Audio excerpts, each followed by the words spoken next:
Capcom Unity, hello. Greg Man reporting in. I'm joined by a very special guest, Andrew Szymanski, producer of Lost Planet 3. Thanks for being here today. Hello, great to be here. We've seen a lot of new assets and new information about multiplayer, but just to get everyone up to speed on the multiplayer features in the game, could you just give a little overview of what people can expect out of the multiplayer experience? Multiplayer in Lost Planet 3 is based off of 4 gameplay types, 2 of which we're talking about today.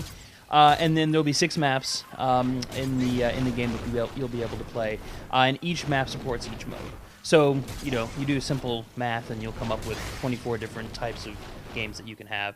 The 2 modes that we're going to be talking about today are what we call the scenario mode and the acreage survival mode. I've actually had the privilege of seeing a little bit of the scenario mode in action. I think it's really cool. It's really dynamic. I was wondering if you could just run us through one possible scenario that you might encounter as a player. Sure. Well, the basis of Lost Planet 3 multiplayer is Nevik versus Snow Pirates. And in the scenario game mode, it's very much an objective-based mode, where every map has you performing a different type of objective. And basically, in broad terms, it's offense versus defense. To give you one example that we've shown at our press event here is the scenario mode on a map called Stronghold. And basically what this is there's a vehicle called the Battle Cat, and it's basically this giant snowplow with a huge bladed attachment on the front. And Nevik is using that to break into the Snow Pirate base. So as the Nevik team, you're playing as the attackers, and your goal is to basically defend this Battle Cat vehicle as it's gradually moving into the base. And as it reaches certain walls and doors, it'll actually physically break through those. And it has a truck bed on the back, so Nevik soldiers can get up on the truck bed and use it for cover and shoot out, and of course you can get out and move around. So your goal is just to protect that and get it inside that base, and if you reach the core of the base, then the Nevik side wins. The Snow Pirates are the defenders, so their goal is to stop this Battle Cat. And the Battle Cat has a health bar, and so if the Snow Pirates shoot it for a certain amount of time, that health bar goes down to 0, it'll become immobile, and you'll see smoke, and flame effects coming out of it.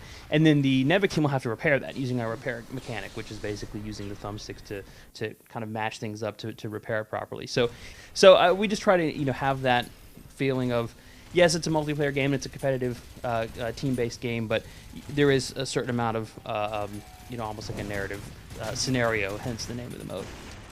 Could you just talk a little bit about what was sort of the logical progression? How was this born out of the previous games in the series?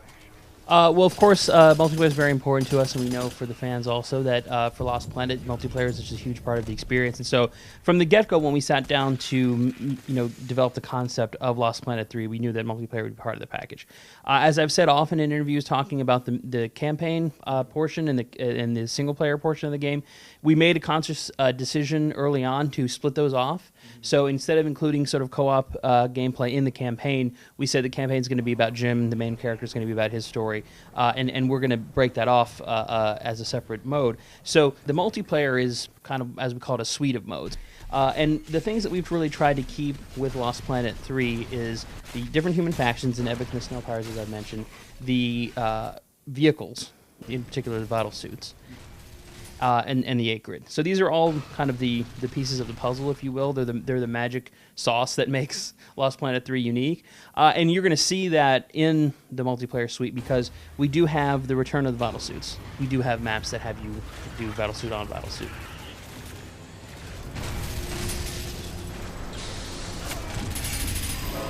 Another thing is the 8-grid. And a lot of people have asked, hey, one of the things we really liked about LP2 was the fact that you could fight 8-grid together, and we really wanted to keep that in the Lost Planet 3 experience. So in several of the scenario mode maps, you will have 8-grid creatures that you have to fight. So while you're in the middle of this team gameplay, you'll basically have 8-grid that will jump into the mix that you'll have to take out. And then we have an entire mode that's dedicated specifically to taking on 8-grid in kind of a co-op context, and that's the 8-grid survival mode. And this particular mode is 3-on-3, so your team of 3 is working together to kill the 8-grids on your side. The other team on the same map, in an isolated area that you can see but you can't reach, they're taking on those acrids. And then as a little kind of a mix-up, after you're done with these first 2 waves where it's just you and 2 other guys fighting the acrid, at the end the barrier has come up, and now you have to take on the other player. I have to ask, I know a lot of people have a special fondness for the grappling hook that's always been in the series. Can you just talk a little bit about the role that will play in multiplayer? Sure. First off, just to reassure people who may have looked at the single-player coverage and say, man, I understand that in the single-player you don't start with a grappling hook and it's kind of a prototype and it's the past and, so you don't use it that often. For multiplayer, the grappling hook plays a much bigger role. You always have it, and it basically can be used against almost all sort of flat surfaces. Platforms, walkways, walls, and things like that you can use to bring yourself up. If you look at the footage, which is probably playing right now as I'm talking, you'll see that the grappling hook is used a lot. I mean, it's used much, much more in multiplayer.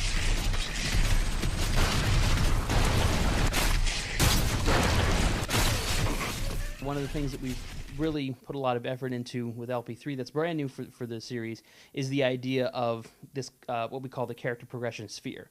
And this is basically, if you go into the multiplayer mode, and as you're winning matches and you're earning credits, Zenny as we call them, you can basically go into this sphere, which is literally in the menu is this sphere that has spaces on it that unlock new weapons, they unlock new character skins, and new abilities that you can use. See, the great thing about this system is, so you have to earn credits to unlock the abilities. And then for most of the abilities, the active abilities, you have to have thermal energy in order to use them. So basically, as you're attacking human players, when you kill a human player, he'll leave a pile of thermal energy that you can pick up. So as you're getting that thermal energy, you can use that for your abilities. We really try to create those different layers of the experience in order to give people the familiar elements, the grappling hook, the DS, the acrid, but also sort of these new abilities of, hey, I want to put some time in, I want to play a bunch of matches so I can unlock, new character skins, new weapons. I want to play as Jim, so I want to get to this part of the sphere where Jim is and things like that. So just one more question for you.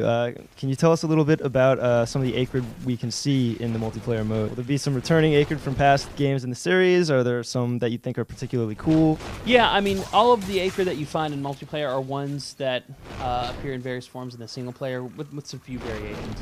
Zapaya, of course, is the classic returning acrid. It's that spider kind of spindly acrid, and it is in the single player, of course, one of the main enemies in the single player. It also shows up in some of our multiplayer maps. Another great example of one that I particularly like is we have a scaled down version of the spitter acrid, and we can fit multiple of those on screen. So imagine it's you and 2 of your buddies against 2 or 3 giant. I mean, they're still big.